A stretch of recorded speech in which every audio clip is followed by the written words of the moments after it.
шариковая. Что-то двигатель тут застукал.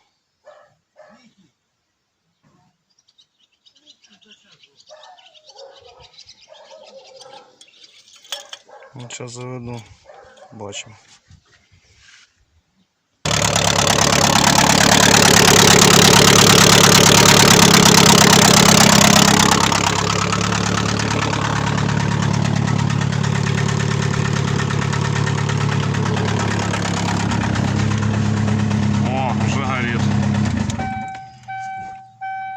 Короче, движок стучить. На ремонт прогнала.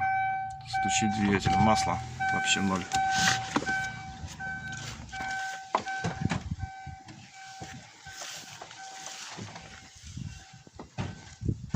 Хочешь послушать, как двигатель работать должен? Привет, Вер. Слушай.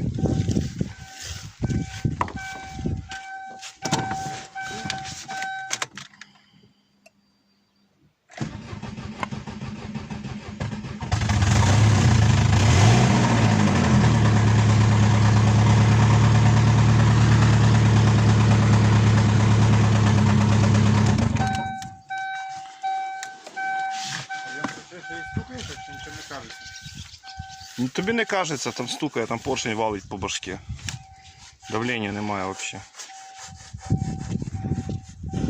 Зараз буду вскривати, дивитися. Масло ж дивись. Здравствуйте. Привет. Повний уровень, да? Да, ноль масла. Масла немає, двигатель стукає. Сухий? Сухий. Печка бачу. Напряму з'єднана там десь. От сюди можна заглянути. Ні, не видно. Печка відключена взагалі. Вимічки. Перший у баню. Поможеш зняти? Недовго. Подивимося, інтересно.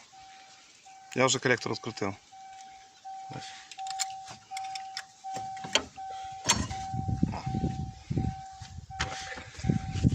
У нас кофе немає. Ти куди нарядно таке? Ну які в мене помощники.